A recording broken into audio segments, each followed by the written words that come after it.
Hi, this is Katsuya Tanabe from Top Chef, plenty of times, and you're listening to Sean Roster at the Coarse podcast. Don't be racist, listen it.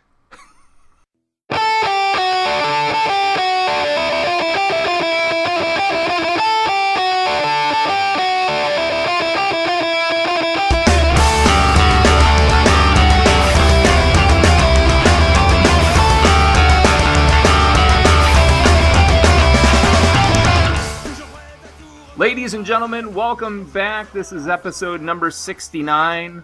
I'll give you a moment to recover from the laughter. It is episode 69 of the Coarse Grind podcast. With you as always, host, creator, Sean Rossler. How is everybody doing this evening? You know, Top Chef just turned the big 15. Not old enough to drive, but damn close. And to celebrate that and waste no time at all, I went right for the number one spot, at least as of the first quick fire. Anyway. Tonight's guest is a first-generation Vietnamese American with a rich culinary background, an alumni of highly regarded kitchens such as Daniel and Chez Panisse. His cooking reflects a wide range of cooking cultures, from the American culinary greats to classical European traditions. But his roots are quite different. His family hails from the island of Phu Quoc, accredited as the birthplace of fish sauce in Asia, which is no small deal. Consequently, he has family roots in award-winning fish sauce production, Hung Than, 1895. After a decade of cooking, he began to immerse himself in the practices, ingredients, techniques, and flavors of Vietnamese cuisines. Revisiting his favorite childhood dishes through the memory of taste, he started to cook the cuisine of his mother's generations-old wisdom, handed down grassroots style. In 2016, he began garnering press and accolades with his weekly pop-up dinners on a Vietnamese dining experience. San Francisco Chronicle named him 2017 Rising Star Chef and most recently a featured contestant on Bravo's Top Chef Season 15, not to mention the winner of the first quick fire, but who's counting. Our guest invites diners to explore flavors and pairings with centuries of refinement and familiarity in Vietnam, but not often encountered in the United States. Diners already steeped in Vietnamese eats will find both taste memories and adventure in his compositions. My interpretation of Vietnamese cuisine is as a cook who has inhabited many culinary cultures, he says, and I, for one, can't wait to hear more about it. So let's bring him on, ladies and gentlemen, and everyone in between. Our guest this evening, standout chef contestant on Top Chef's 15th season, the winner of the first quickfire, and someone who's apparently looking to bring back AOL email accounts. More on that later. Chef 2 David Phu. What's up, brother? What's up, Sean? How you doing, man? I'm doing. To be fair, let's just get this shit out of the way right up front. The AOL and Hotmail, Chef was going to send me an appointment for our meeting this evening, and he asked me what my email account is, and I recently taught a grad course at a local university, and I listed my contact information as a Hotmail address, and I didn't hear the end of it. So I forgot that, and I started to type the Hotmail address, and I went, oh shit, this guy's going to grill me for it. However, what kind of email address are you going to revive there, sir? Not email address, but remember screen names. That's right. Yeah, so, everyone was big on AIM or AOL or both. Yeah. And I think we had an exchange of screen names. I'll let you announce yours, but I'll announce mine. Mine was 222. I mean, I think as you guys may know, I'll probably cut you off guard. My first name is 2, like the number, but spelled differently, so TU. So my screen name was spelled 2 3 different ways. Yeah, name, and number. As far as mine's concerned, it's my last name and the episode number. So moving on, uncomfortable moment. I hate you already. For those of you new to the show, for those of you with shitty blackout alcoholic short-term memories, starters, mains, and afters are the 3 segments of the interview. Starters, where the chef came from, what his or her story was. Mains, where they're at, what they're planning to do. And afters, a little bit more off the cuff, a little bit more irreverent, but no one's ever been injured in 69 episodes of the show. So without further ado, Chef David Phu, tell me about where and what you grew up eating. Naturally, because my parents are Vietnamese immigrants and I'm a first-generation Vietnamese American, meaning that I was born here, I ate the food that my mother and my father cooked me. It was Vietnamese food, but, just a fun fact.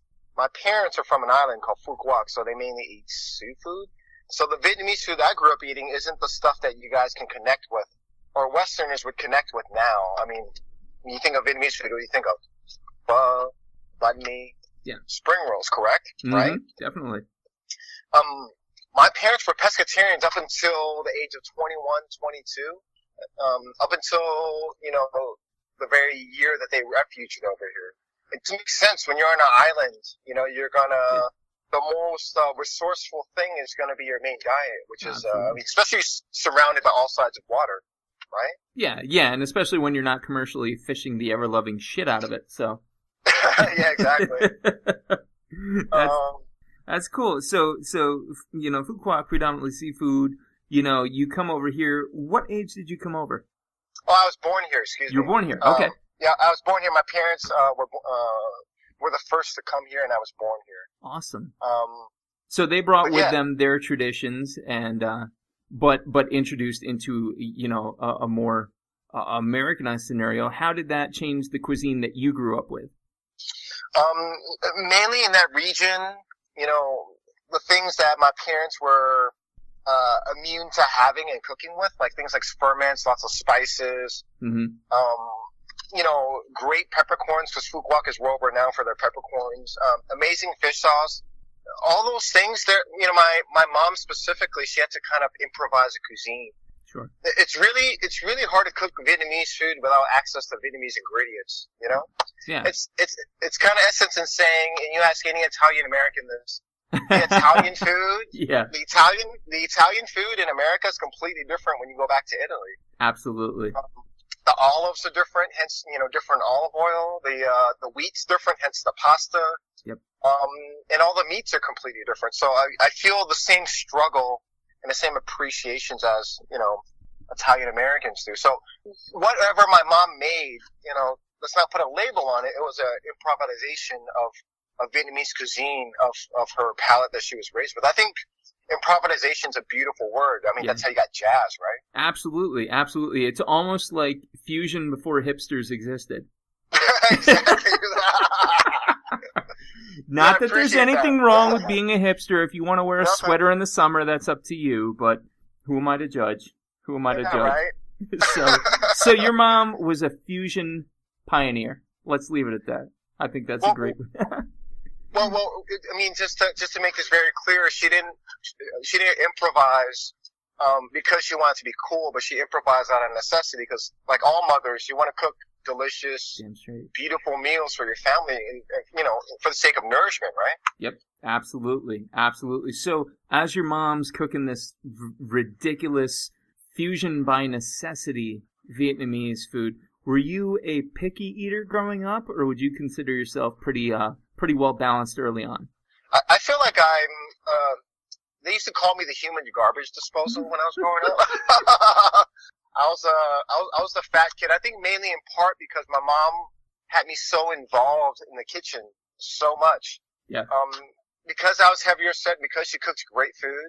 I was a fat kid, and I hang around the kitchen, and I would always ask her when the food's ready, when the food's not ready. So, naturally so, because I was a hungry kid, my mom would let me have the food before it was done, and she basically taught me what ingredients taste like throughout the stages of cooking. So she taught me my palate. I love it. It's such an educational process early on. I mean, you probably don't realize it at the time, but looking back, you have to almost identify that as like a striking point for you. Yeah, it was, and it was hard for me to connect with other kids from other cultures because there's delicacies that I was taught that I appreciated in Vietnamese culture that in other cultures aren't appreciated. Like in Asian culture, bitter is a prized thing, Yep. And I loved bitter, but there's just certain ways to eat it. And in other cultures, like learning French cuisine, with all due respect to French cuisine, they just avoid bitter at all costs. And I feel like there's essentials to have bitter. I mean, one of the most prized things that are bitter that's enjoyed all over the world is coffee and chocolate. Yep. Yep. Absolutely. One of my to relate slightly as a terribly obvious white person. One of my good friends growing up, Stan Lim, parents were, straight off the boat, Chinese. And I'll never forget, I went over, because we used to play D&D together. There you go. That's an on-air confession. I played Dungeons and Dragons. There you go. but his mom, the one day, Stan took me out to his kitchen. He said, "You want to try something amazing?" I said, "Yeah, of course," because I was a little doughy around the midsection. And he brought down the pork that you get in Chinese food. And it was shredded. It was dried and shredded. Oh, dude, I put a handful in my mouth. I swear to God, I'll admit this on air right now. I used to sneak into their fucking kitchen and like grab it. I'm like, this is the most amazing thing I've ever had.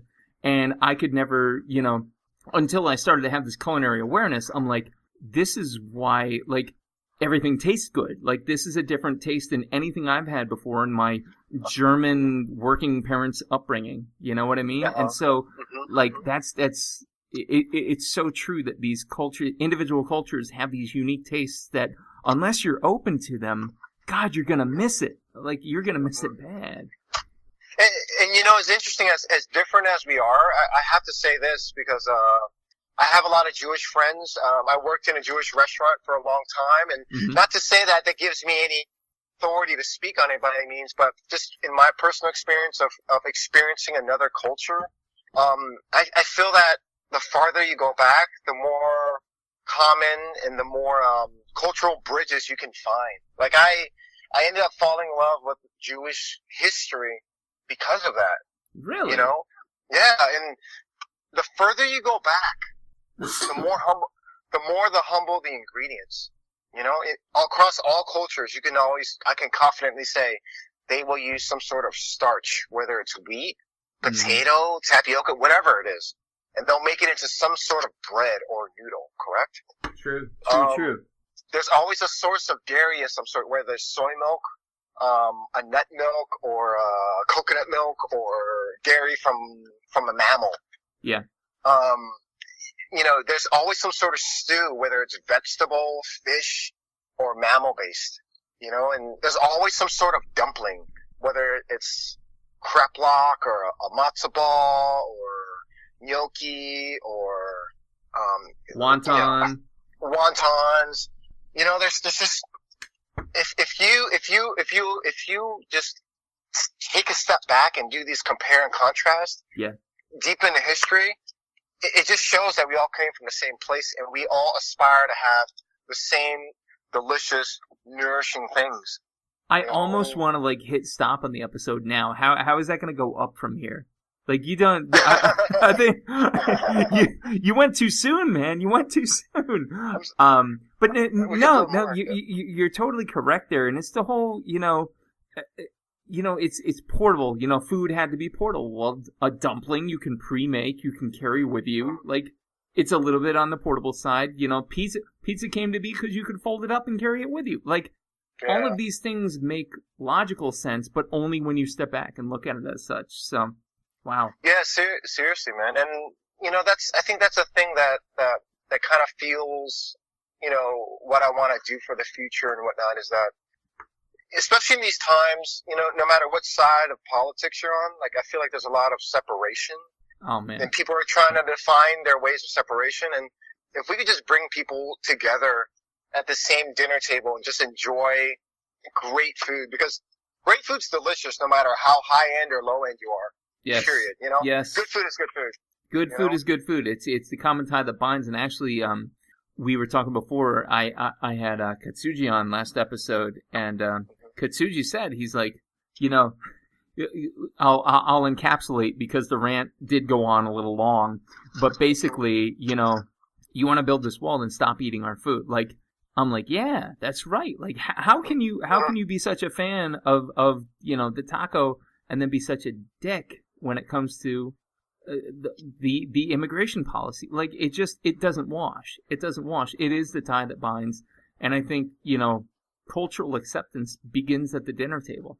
I agree wholeheartedly. Giving me goosebumps down my back and my neck right now. Yeah. No, I'm with you.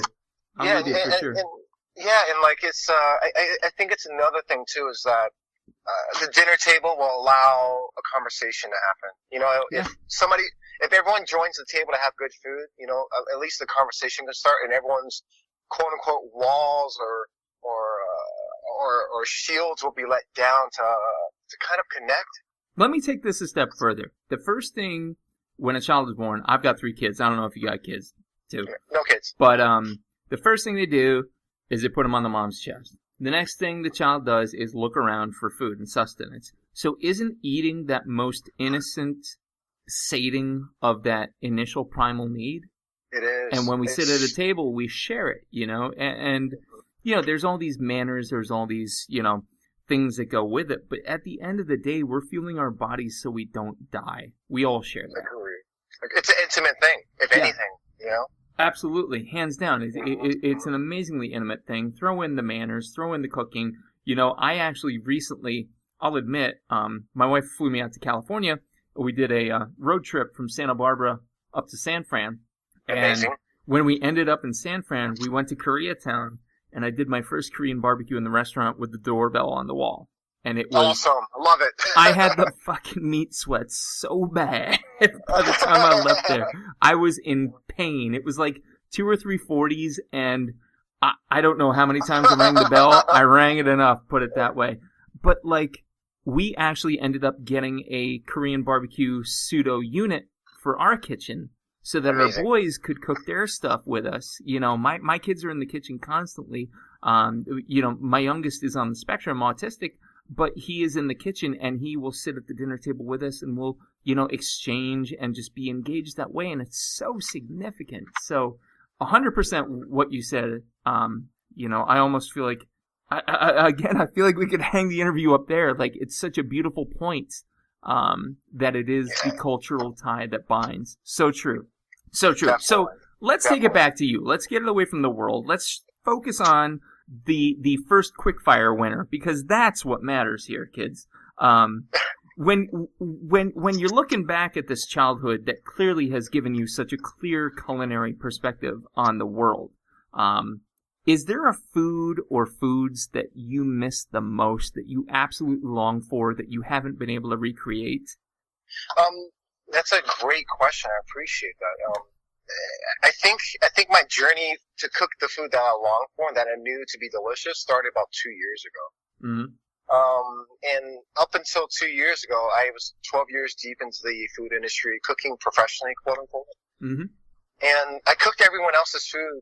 And I truly felt that even though, I was a good chef, I was a sous chef for a 2 Michelin star restaurant, etc. I did the fine dining thing, and I was good. I was a good cook, but I felt like, personally myself, I didn't get it. Right. I can only replicate.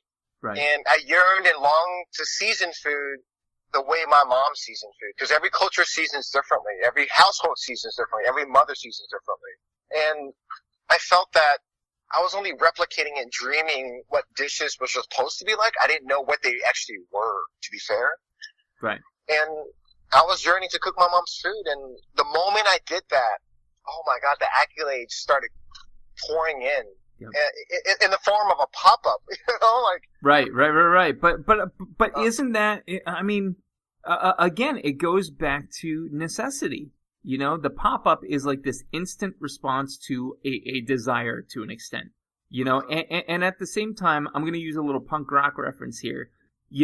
I've heard so many chefs over the years, say they felt like they were selling out when they were cooking someone else's food. But when they turned to their own desires, their own upbringing, their own et cetera, that's when they felt alive. And they began their journey down the victory road of being on Top Chef, on Chopped, executive chef of XYZ, and not to dismiss those chefs who are cooking food outside their own culture. Absolutely. I have friends that have gone to Korea, Japan, and Vietnam, and truly got inspired and fell in love with it, fell in love with the cuisine.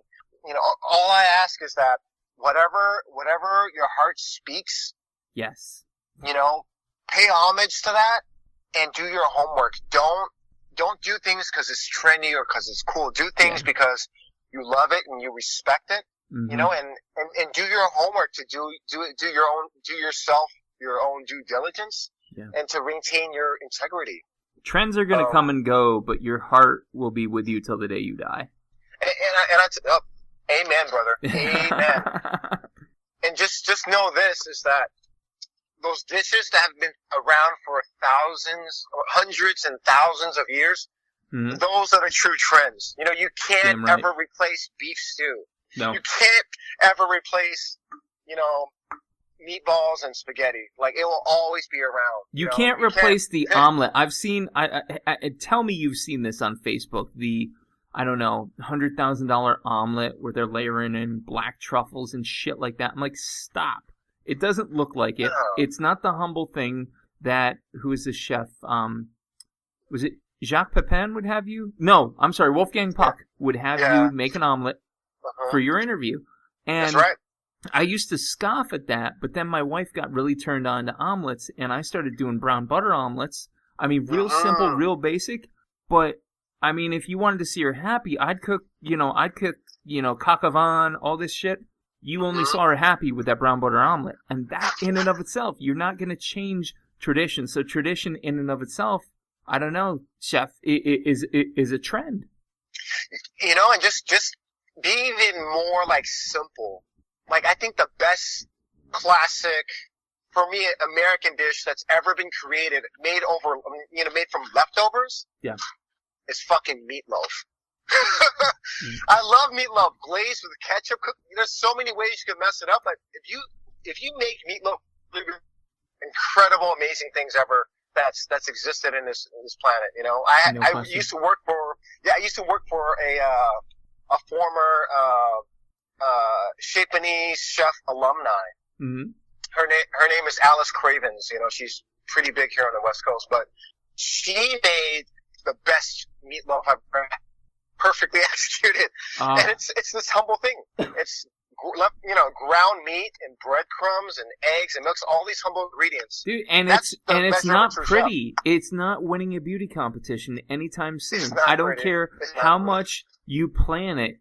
It's gonna look a little beat up when you bring it out. My wife just made it this weekend, and the one difference she did this time, which I've requested from now on, it will be done this time, is she put mushrooms in, which kind of saturated and soaked in the butter and the jus. Love it. And then, as it baked, that jus kind of released into it. It was the juiciest meatloaf I ever had. I love it. I love it. I mean, I feel like mothers, we need to pay more homage to our mothers and the cuisines that they created. Damn straight. Yeah. It's feeding a family and making do with what you have. I think that's what makes an amazing chef more than anything. No question. Yeah. So, speaking of making an amazing chef, when was it that you realized you wanted to be one? What was the moment? What was the trigger point? I've always known that I wanted to be a chef. I know I wanted to open a restaurant. My family's been in the food industry since forever. I think you mentioned it before. My family's have been making fish sauce for about 100 plus years. Wow. Yes. And we have our family back in Vietnam. We have peppercorns. We have sea farms. We're free divers for about 100 plus years as well, about 5 generations. Wow. So we've always been around food, and that's the way we showed love for each other, was that we cooked for each other. We would give food to each other. That nourishment for us was the ultimate I love. Yeah, I mean, what better way to illustrate to somebody that you love them than, hey, I don't want you to die, eat this. Exactly. Yeah. Exactly. For sure. So. That's so cool. So I've known ever since I was like 12, and I think at the age of 12 in your preteen, you start to be conscious of the world, and you slowly start to think about your future. Yeah. But, it's an emerging process. My 10-year-old told me this weekend, after I told him, I was going to talk to a couple chefs this week. He's like, Daddy, I think I want to be on Top Chef Junior. I'm like, okay. Oh, yeah, love it. Okay, I'm there. Let's make it happen. So that's the backdrop. That's the background. Let's fast forward it to today, this amazing Vietnamese dining experience pop up. But before we go further with that, tell me about what's coming in 2018 for On. 2018 is an exciting thing. On is going to evolve to a traveling pop-up series that's going to be called Chef's Hawker Center. And maybe I could break it down for your listeners. If you guys don't know what Hawker Centers are, Hawker Centers are are the go-to dining institutions in Asia. And essentially, it's a food court or food market. It's usually outside with a bunch of stalls and a bunch of vendors, and they usually just provide one dish that they do really, really well. So you might go to one stall and they have fried squid. The other stall has noodles. The other stall has fried rice. The other stall has soup. And that's your dining institution.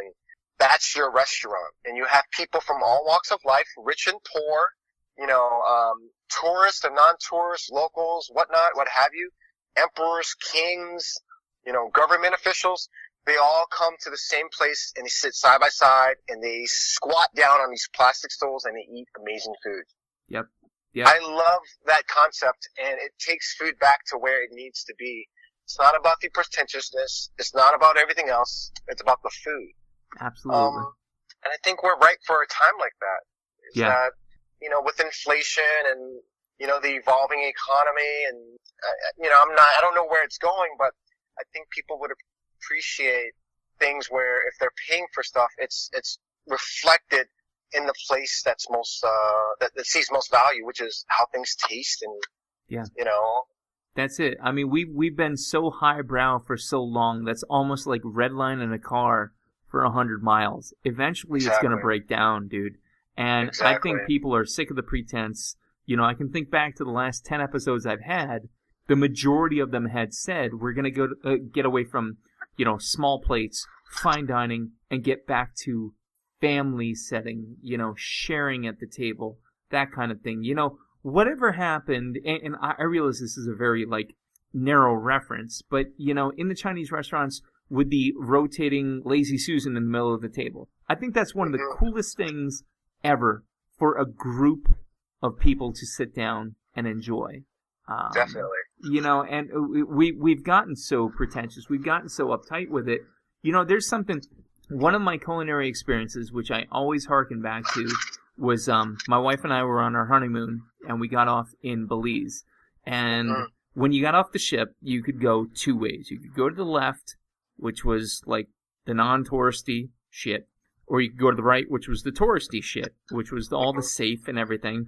And quite literally, everybody else with their head screwed on straight went to the right. And I got off, and I looked at my wife, and she looked at me, and we just kind of nodded quietly. And we started our walk into the dirt streets of Belize, and, not 2 minutes in, we came across this, clearly homeless guy, who's, begging, asking for money, and so on. And I said, do me a favor, can you show me around your town? And he jumped up, oh, yeah, sure. I said, great, and I handed him, I forget if it was a 10 or 20 spot, but it was, a solid amount. And so he walked me down the street, showed me his favorite fruit stand, That's that awesome. kind of stuff. And it was so rad. And I'll fast forward through the part where I think he kept us from being killed, which was nice of him. Wow. Like literally with a nod to two shady guys walking down the street, and they crossed the street. I'm like, oh, wow. I think we almost died. But anyway. That's pretty cool. Fast forward, we ended up at this dirt-floored basement. And he knocks on the door, and this older lady opens it up. And I'm like, holy shit, what are we doing here? And she asked us, she said, do you want to eat? I said, yeah. Now, she didn't ask us what we wanted, but we went in and we sat on plastic chairs with a plastic table, and she proceeded to prepare us this lobster that she pulled out of the water that morning. Amazing. With an habanero citrus ridiculousness on top of it, with some rock shrimp, and at the end of it, she didn't ask us for, a bill, but, I was all too happy to take 20 out and leave it on the table, but that right there is exactly the humble experience. Forget what kind of fabric you're sitting on. Focus on the food you're eating. Mm-hmm. So, anyway, look at me taking this over. I love that. I'm taking this over. That's wonderful. So, here and now, present day, looking at the success that you've had, and clearly you've had a good amount of it, and 2018 will be an obvious illustration of that as you go about this tour. Where do you pull from to be inspired by food? I imagine there's only so many dishes you can make before you start to burn out. How do you stay inspired? I think more than anything, and I spoke about this a little bit earlier, is that, we need to pay homage to our mothers. I feel that we're so blessed to be, first of all, I'm very blessed to be an American, very proud. Myself and my parents are both active citizens. We vote and all that stuff. And no matter what we feel, whoever feels about the politics or current situation, I'm very proud to be an American. And of course we could always be better Americans. But with that, as American history, there's a wealth and an imitation of all these different cultures coming from all over the world. Mm-hmm. And living in such a diverse place like, the San Francisco Bay Area, there's all these different cultures coming through with immigrants, and they're holding on to their cuisines and sharing them, abroad amongst whatever, whether it's a pop-up, whether it's La Cocina, which is a co-op that empowers immigrant women to, sell and monetize their food skills. Love it. Things like that, that's where I'm sourcing it from, because I find, to me, referencing other cultures and seeing how they perceive food, to me, that's how I define innovation. It's more of a less masculine approach. When I say masculine, I'm saying, all due respect to Willie and Adrian Farrar and, the molecular science technical side of things, where they're turning things into foams. And I can't do it as well as them, obviously. But I try to find and be innovative in those ways, in a old way, in a historical way, in a cultural way, and less of a sciencey way. And I feel there's not that I'm just empowering myself, but at the same time, I'm doing my due diligence. I'm paying my respect to these women who've been cooking these recipes for hundreds and thousands of years, and I'm folding them into what I do, if they're a part of my culture or not. Yeah, so. Yeah, and let's again take that back to the Chef's Hawker Center. When you walk around these centers, and again, this is just from, programming for me. I haven't necessarily seen them in person. I haven't traveled like I'd like. The majority of the time, when you come to these stands, who's standing behind it? Is it a guy? It's usually a woman. Exactly. It's usually a woman. And that's not to, by no means is that a sexist statement, but sure. We have to, that's my appreciation for women. Cuisine came from women. Absolutely. Period. They were chefs before chefs are known to be chefs, Yeah. And I stand by that 100%.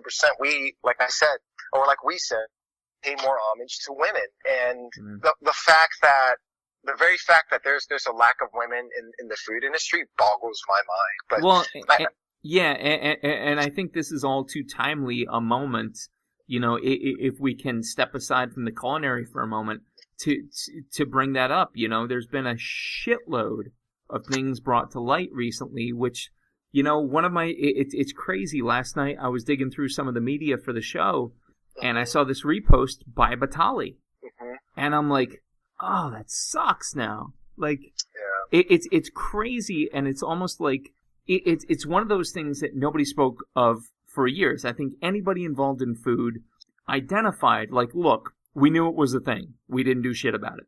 Okay, that's kind of on you, but okay. Now I think we're in this uniquely opportune time to say, we know it, we're drawing light to it, and please, and like, I'm motioning this, because it's an audio podcast, you can't see my hand, I'm motioning, pushing somebody forward and saying, go get them, female chefs, female execs. For sure. Kill it. Definitely. Yeah. Well, I'm gonna be very honest, and I've always been very vocal about my opinions. Duly so with like sexual harassment and abuse, especially in the workplace. Like, you ask anybody who's worked for me, I don't tolerate it. Period. And if I were to be on a public stage, right, actually, which I am on this podcast, I would ask my fellow chefs to do the same, because my disposition on this is because, just digging into my private life, I've had people in my family, within my friends, that have been affected by things like that. And that's why I stand against it, because when it happens, don't wait till it happens to you to enforce it.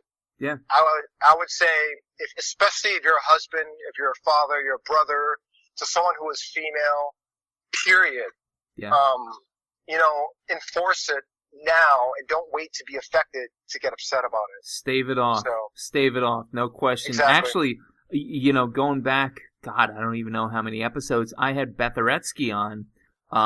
That name might not ring a bell for everybody, but if you read Kitchen Confidential, she's Grill Bitch. She's that one from Bourdain's Kitchen, Grill Bitch. And she referenced the story, I'll probably mess it up here, but whatever, where, I don't know, she was bent down and some guy tried to do something and she just got up, rolled him in the balls. But like, that's always kind of been the culture, and I'm so glad. I'm glad to have such an awesome guest as you that we can sidebar into this.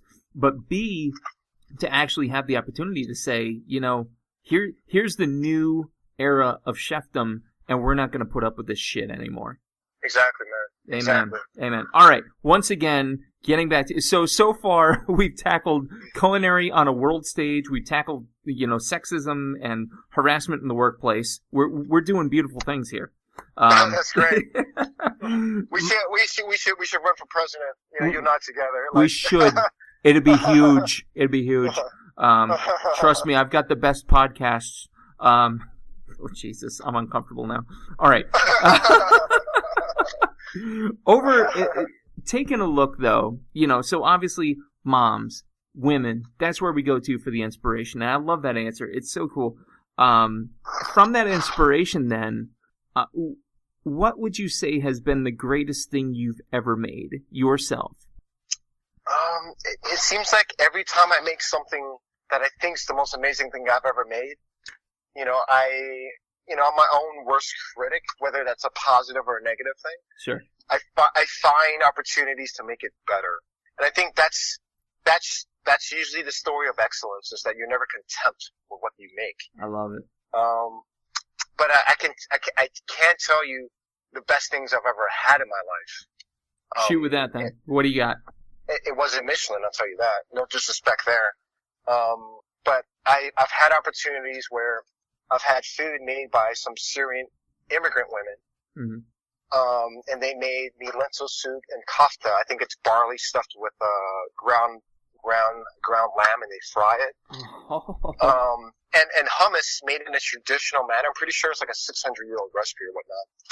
Probably one of the best things I've ever had in my life. I've had handmade tapioca noodles in Vietnam in a simple pork broth.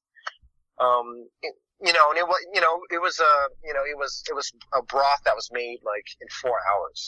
And we always have this notion that the longer things take, or the more delicious it is. And I feel like in Asian cultures, it's the complete opposite. It's about balance. You don't want things to be too soft, yet you don't want things to be too chewy. It's the right balance of everything. That's right. And and if you could find the perfect amount to season your broth where it's elegant, mm-hmm. and it's not aggressive. Right. It's just the right amount of salt, just a little bit of acid, and everything's great background. That soup which is called bankan, mm-hmm. was probably one of the most delicious things I've had in my life. And it was technique based. It was hovering and checking every few minutes over a course of 4 hours, opposed to set it, forget it mentality. Oh, yeah, absolutely. Like, if I'm going to be in the kitchen, let me hover over it, because I want to watch the beauty happen. I want to watch it unfold. Exactly. Yeah, for sure. Mm-hmm. So, that's what you do with it. That's what you make with it. And clearly, it's working well for you. Top Chef Season 15, Mr. Quickfire #1 winner. It's on Bravo Thursdays at 10 Eastern. Because you're plugged into this, and because obviously, a lot of people watch shows like Top Chef to kind of pick up, tips, pointers, and so on and so forth. Trends happen. We get that. What would you say is going to be the next big thing to come out of cooking in general? I think Anthony Bourdain scratched on the head of that maybe about a few years ago, but I think if there's a new trend of anything, it won't be technique, it won't be a dish, but it'll be different cultures. I think in the past 3 decades, we've kind of dug really deep into Italian food. We've dug really deep into French food. And not to say that people have had enough of that. Right. Or if there's, that there's not any more to dig into. It's just people want something different. Yeah. And people are starting to explore, thanks to Anthony Bourdain, people are starting to travel to places that they've never been before. Places like Vietnam, places like the Philippines, Yes. places like Malaysia, Thailand, Laos, Yeah. Growing up, my Laotian friends, and the demographic that I grew up in, most of the people who met those kids don't even know where Laos is on a map, Yep. Yeah, for sure. For sure. And actually, Bourdain, on his second Vietnam episode, it wasn't the first one, but the second one, he lands, and it's this pan shot. I hope I'm getting this right. It's this pan shot, and he just instantly rolls into the smells. As soon as you land, you smell it, and you know. And I'm like, dude, I need to go to there, like yesterday. How do I get there? Teleport me. When you do go, Sean, yeah. What do these young kids say these days? But I got the plug for you, Sean. You and the family, right? In Vietnam. Yeah. I can land there and I can say, I know a guy. I got a guy. I know a guy. Yes. I got the plug. Yep. For sure. Yep. So if cultural differentiation then is maybe the next big thing to come along, what's something you want to see, like, just get out? What's something you're sick of that's been around too long? I am, and I think it's already fading away, but I am not a fan of microgreens. I am tired of microgreens. What purpose do they serve?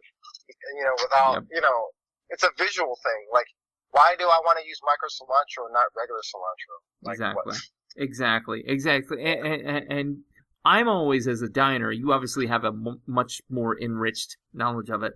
I'm always like, do I eat it? Do I leave it? Am I going to piss the chef off if I leave it? Like, what do I do? Do I floss with it? What do I do? Right? So, microgreens, I'd be in full accordance there. Thank you. Too much. So that's the present state of the industry. And, transitioning for a moment, if I may, you've got this, you literally have your life in front of you, which has got to be an amazing prospect. What is your 5-year plan, dude? Like, what do you want to do? I think, end game goal, like top of the mountain. Mm-hmm. I've been blessed to have all these amazing opportunities. I'm starting to come to find out what my true assets and skills are. Mm-hmm. I am very passionate about doing things to influence youth specifically, especially inner city school kids. If I could kind of be the person to encourage them to have hope, I think, which is most important. And the things that led me up to this thinking is mainly because most recently I've been doing a lot of work in the nonprofit sector, specifically in San Quentin. I'm in a program called Quentin Cooks. Wow. And I teach inmates how to cook. And it's San Quentin, it's a penitentiary, so these dudes probably have shot somebody or killed somebody or whatnot. Yeah. And they're holding a knife that's chained to a table. Yeah. But I think more than anything, I'm working with them because I grew up in Oakland, and a lot of my friends came from that similar background. Yeah. And I always wanted to dig in deep and try to figure out how they think or why do they think the way they do. Yeah. But for the most part, what's the one common factor that I find in these kids or in these inmates in their youth? Yeah. Is that they usually come from a broken home, single parents. If not that, it's youth foster care. So at the end of the day, our solutions to our society, and a lot of people may disagree with me on this, but I feel like it could be preventative, preventative care in youth. I agree. I agree. I've seen it as a parent. I've seen it as a teacher. I'm not saying I sat in the back of the room and pointed out the kids, but you can kind of pick up on that. Where the trouble's going to come, so why are we not doing something about this? Why are we not putting them in a vocation that's accessible? That's the one thing, to take it educational for a minute. We're so concerned about GPAs and SATs and shit like that. One big trend in education right now is the reemergence of the trade school, which I am grateful for beyond words. Yes. Because that's where folks, we've gotten so soft. Like, I can't change an outlet in my house. I am nothing of a man. I can sign a check when the real man comes and fixes shit. I've got that. I can handle that. But at the same time, I can cook. And it's like, well, there's a skill. There's an absolute skill. And that's when my oldest son is now in a home ec class. He calls it ag tech, I think. And, he's learning basic kitchen science. And it's like, why are we not pushing this as fervently, if not more so, than learning about Chaucer's Canterbury Tales? Now, I was an English teacher, so I should be pissed off by that. But I fully embrace that. Like, balance the time out. Give them time in the kitchen. Let them learn. Identify those who are at risk and give them a purpose. And clearly you're doing that work. Of course, and they learn they're not just learning skills for a trade, but they're learning life skills. Yeah. These are people from broken homes. They never learn how to ask, please or say thank you, or they never learn how to communicate with another person. They just take appropriately. Yeah, they just take because they know it. They've never been taught. Yeah. So, not to dismiss me working with the inmates, but it really just encourages me to look at youth more and work with youth more, which are all aspirations. And, I have a few projects in the works, but, I'm only one person. I can only do so much. But my goal is, and I'm going to quote Tupac, I may not, start the revolution or change the revolution, but I will spark the mind that will contribute to the revolution. Damn. Or the matter of change. Damn right. I've got another talking point to touch base with you offline, but more to come. More to come on that. Another opportunity for your clearly ever-growing heart that you have in your chest. Sir. So thank you for that, buddy. So that's the main section.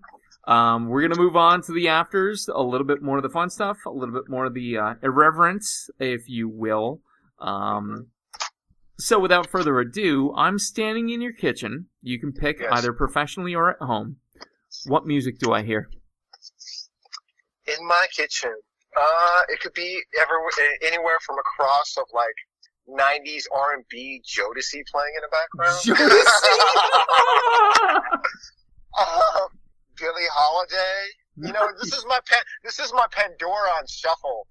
Right.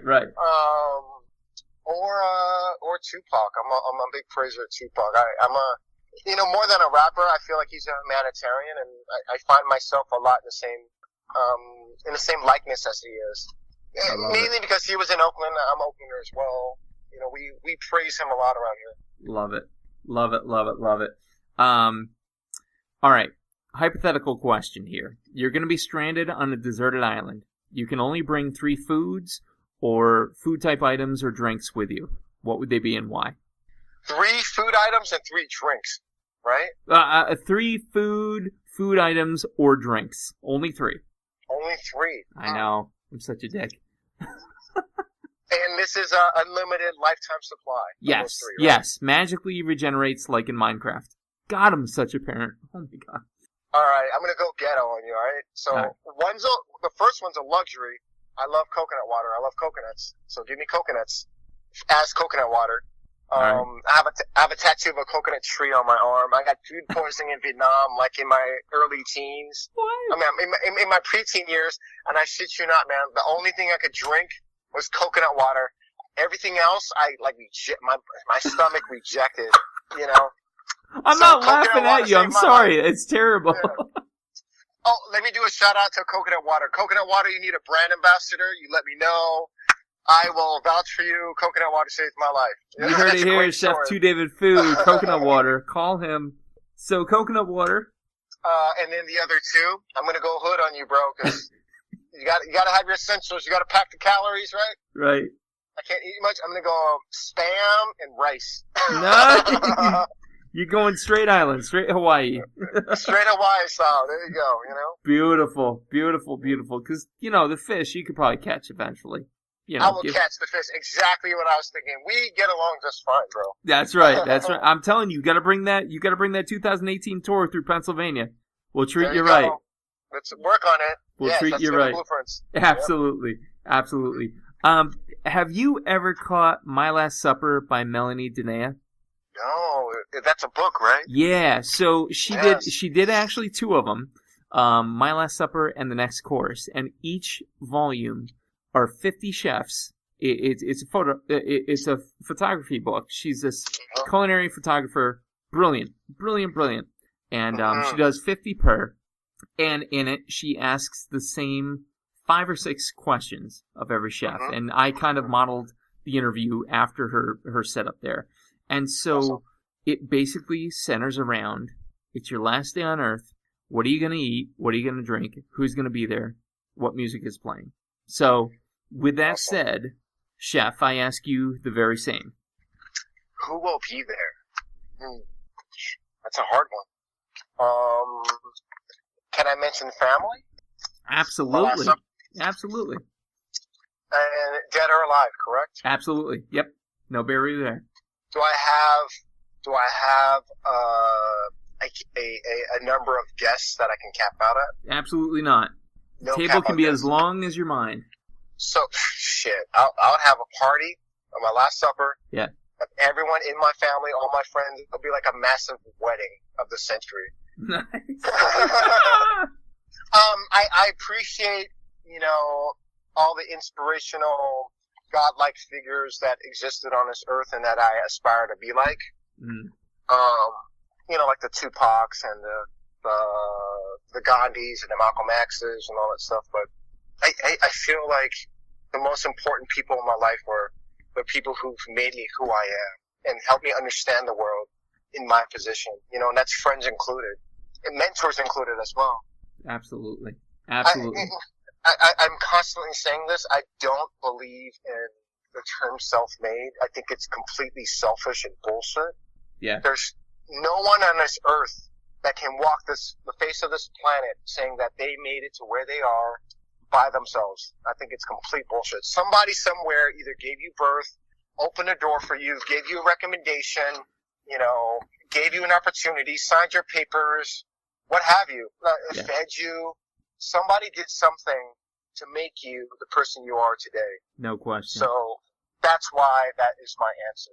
No question. What would you eat? What would you have? What's your meal? At this massive party, dear God. This massive party. Cost is not a consideration. Dude. Why don't we, you know what I would do? At this massive feast, and I have, I just happen to be Superman and Flash mixed up all in one. I would cook for everyone as a thank you as my last supper. That's what I would do. I love it. Yeah, that's what I would do. We'll eat my food. Excellent. What would be the drink of choice? What would be the drink of choice? What would be the drink of choice? I gotta tell you, Katsuji won my heart the other night with the What do you say? Corona 40. Corona 40. In the dark glass, too. He's like, in the dark glass, we don't need any of that clear glass shit. I'm like, well, all right, okay. I would have said malt liquor Old English 40s, but it's too similar to Katsuji's. No. Hell no. If that's your answer, that's your answer. You know what I would do? I would probably stick to coconut water because I love it so much. There you go. That's another free one for coconut water. Man, coconut water, if you're listening, I mean, the tab's getting a little long here. You might want to pay up. That's right. Right on. And what music would play for dinner? You got everybody there. What would you have playing in the background? I would do a soundtrack to Earth, Wind, and Fire. Get everybody to do the two-step, because who doesn't love Earth, Wind, and Fire? Communists. That's who doesn't love Communists Earth, Wind, don't and love. Fire. Hilarious. Well, I don't have any communists in my family, so there you go. You're solid. We're good. You're good to We're go. solid. You're good to go. Yeah, we're good to go. And as hard as it is to believe, last question, shortest question, most basic question, but perhaps the most complex. What is food to you in a single word? The obvious answer would be love, but I'm going to try to find another word for it. Okay. I say food is nourishment. Nourishment. And that's not just saying physical either, right? Yeah, it's emotional, it's physical, it's everything that nourishment can be defined as. That is food. I love it, man. I love it. Yeah. I love it. And, it matches up so well. This is probably the shortest to a season I've ever interviewed a chef, and I've always quipped to the chefs who've been kind enough to be on that it's so rewarding to see the person on TV literally mirror the person who I have on the show. And in your case, dude, one episode in the bag, but I'm like, I gotta have this guy on because he just seems so solid, and front to back, you couldn't be a more solid dude. And knowing the results of the season, I certainly only wish you the best throughout. Oh, thank you, brother. And the same to you, likewise, man. I feel like you're a super chill, cool guy, down to earth, not pretentious. Huh. It reflects in our interview and our other phone calls as well. And trust me, if there's anything else otherwise, I would not be talking to you. Absolutely. I only give good people my best. Period. Chef 2 David Fu is real. You heard it here. He's real. He's for real. Yeah. So, Thank you, buddy. I appreciate it so much. On a Vietnamese dining experience, 688th Street, San Fran, Cali, 94103, ANAVDE.com, 510-740-8140. And be sure to check that out. I think he may be coming through Pennsylvania in the 2018 tour. We're not sure yet. We're working those details out, but definitely stay tuned. It's going to be a miraculous tour. He's going to be all over the place, and you're not going to want to miss it. So stay tuned to season 15. Stay tuned to Chef 2 David Fu. This guy is literally one of the best there is today. So again, dude, thank you so much for being on the show. Thank you, Sean, and make sure you listen and stay upbeat to Sean, because if you're not, we're not going to hang out with you. Oh, listen to that. Ladies and gentlemen, this has been episode number 69 of the Coarse Grind Podcast. With me this evening, Chef 2 David Fu. Our producer, as always, has been the lovely, voluptuous Johnny Leland Robinson, a.k.a. the Reverend Johnny Lamoria. Be sure to check out his Tea with Liberty events at Loose Leaf Pages in Honesdale, Pennsylvania. The next episode, number 70, is going to take us back to our very beginnings. You are not going to want to miss it. Stay tuned. What do I do about